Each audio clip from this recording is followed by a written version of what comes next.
Hey you guys, welcome to week 5. So this week I'm going to have you find a tutorial on YouTube that you would like to follow along with, and you will create a painting with that artist. There's a few reasons why I want you to do that. The first is you will pick up different techniques and methods from that artist that might help you in your own painting journey.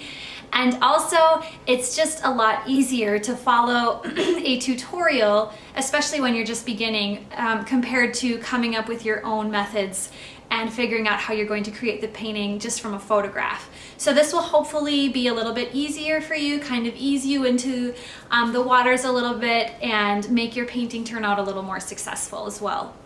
So the problem with just opening this up to any tutorial is that there are going to be different colors that the artist will use. And so this video is to show you how to mix those colors using the limited colors that we have. So you only have the 3 primary colors and black and white. So those are 5 colors. Most of the tutorials that you'll find will have much more than that. And so I'm going to show you how to mix some of the most common colors that you'll see in the painting world. And then hopefully, just using the colors that we have, and then hopefully you'll be able to kind of bounce back and forth. You can skip through this video and find the color that you need, and then mix that color with me, and then continue to work on your painting.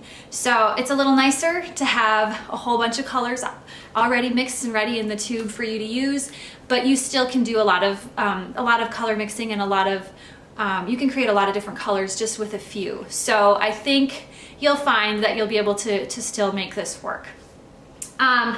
For this project, I'm going to have you paint on a canvas panel. I tucked this inside of your sketchbook cover when I sent out materials to you. What this is it's a board covered in canvas. Canvas is a cotton fabric, and then coated with gesso, which is just a type of paint. And what that does is it creates a really nice surface to paint on. Most professional artists, especially acrylic artists or artists that work with oil paints, use canvas. So I think you'll like how your artwork turns out a little bit better with this as compared to the paper that you used last week. All right, I'm gonna go ahead and flip the camera over and show you how to mix some of the common colors that you'll see in the videos. And I hope that, if I don't have the color that you need, I hope this will at least help you kind of get an idea on how to do that.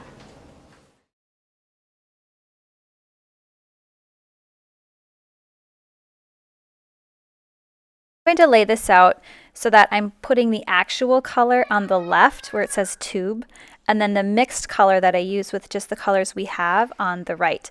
So I have a tube of burnt umber, which is the first color we'll be mixing, and I'm going to put that on the left so you can compare how close I can get it, and then I will mix it and place that right next to it. So to mix burnt umber, it's a deep, dark brown, right? So I'm going to use quite a bit of black when I'm mixing this brown. I'm going to start with orange, so yellow and red make orange, and I'm just making a small amount of this color because I don't have a lot to paint. But if you are using it in your painting and you need a lot of this color, you should definitely mix more. And then once I have a good middle orange, I'm going to add quite a bit of black.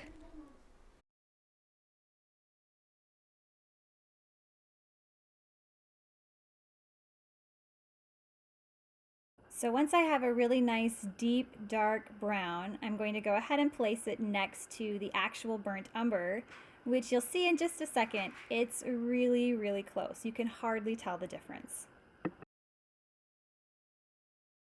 All right, so for burnt sienna, I'm going to go ahead and use a tube of actual acrylic burnt sienna and place that to your left so you can see how it's supposed to look.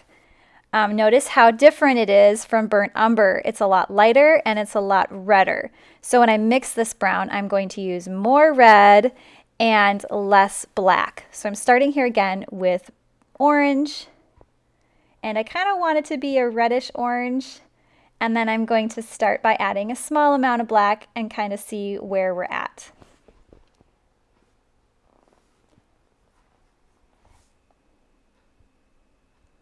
And that is pretty close. So I'm going to go ahead and paint that down on my paper. And again, I'll show you an image, a close-up, so you can see how close they are.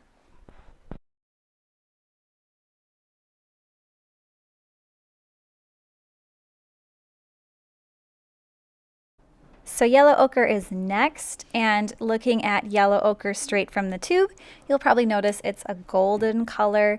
It's definitely yellow, but it has maybe some orange tints to it, and it's more muted than regular yellow. To mix yellow ochre, I'm going to need mostly yellow, of course, right? And then I'm going to start by adding just a small amount of black to my yellow to mute it. If you look at the actual yellow ochre in the tube on the upper right hand side of the screen, you'll notice it's also slightly orange. So I'm going to put a little bit of red in it as well. But be very, very careful when you start adding any color to yellow because it tends to take over. So it will change very quickly. These are all really very subtle changes. And I'm just going to keep kind of messing with this color a little bit until I feel like it's really close to the yellow ochre. And you'll notice the finished mixed color is super close. So anytime you have a muted color like the browns and the yellows that I've showed you, they're pretty easy to mix. They just take a little bit more time. So having the tube handy is a little easier, but you can do it without. Sap green is next, and sap green is just a very yellow green. So I'm going to mix this just like I would yellow green, mostly yellow and just a little bit of blue.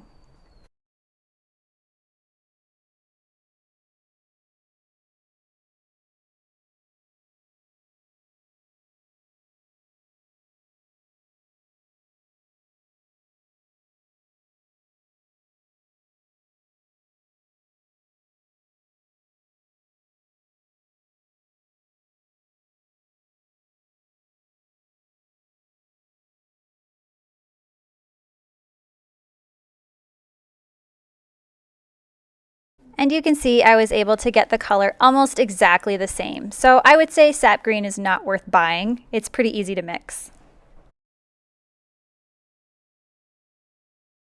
Phthalo green is a super dark hunter green. So if you look at the tube green and you compare it to sap green, it's quite different. To mix phthalo green, I'm going to take mostly blue, and I do have a little bit of yellow green, so I'm going to go ahead and mix that in. You can add just regular yellow to get a blue-green, and then it's too bright, so I need to mute it with just a little bit of black.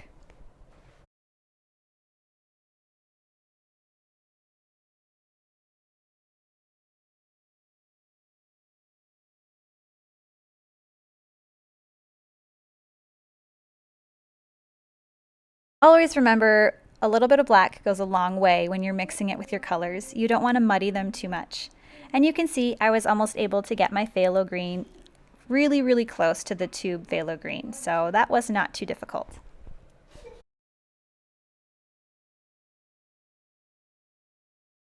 I'm going to be honest, blues can be really tricky to mix. So I'm going to show you what ultramarine looks like straight from the tube. You can see it's kind of a darkish blue. And I would say our blue is almost more of a turquoise, the one that's provided to you. So what I'm going to do is just darken it with a little bit of black.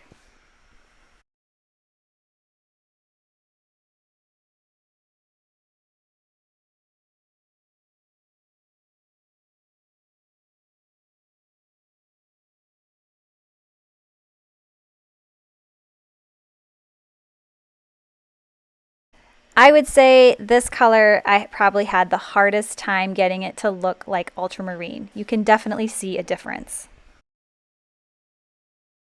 I didn't have any cerulean blue paint in a tube, but I did have a cerulean blue pencil.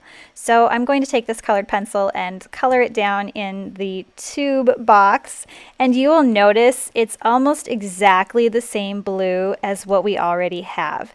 So I would say if you see cerulean blue in a video tutorial, go ahead and just use the blue that we have. You don't have to mix that one.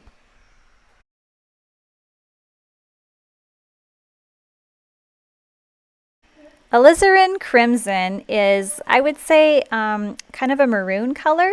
So it's definitely in the red family. So when I mix it, if you compare the Azularin Crimson at the top of my palette to the red that I already have, you'll notice it's just deeper. So I'm going to add just a little bit of black, and I almost have an exact alizarin crimson color. So I'm just going to keep adding a little bit more until I get the right shade, but that's really all you need to do to get that color.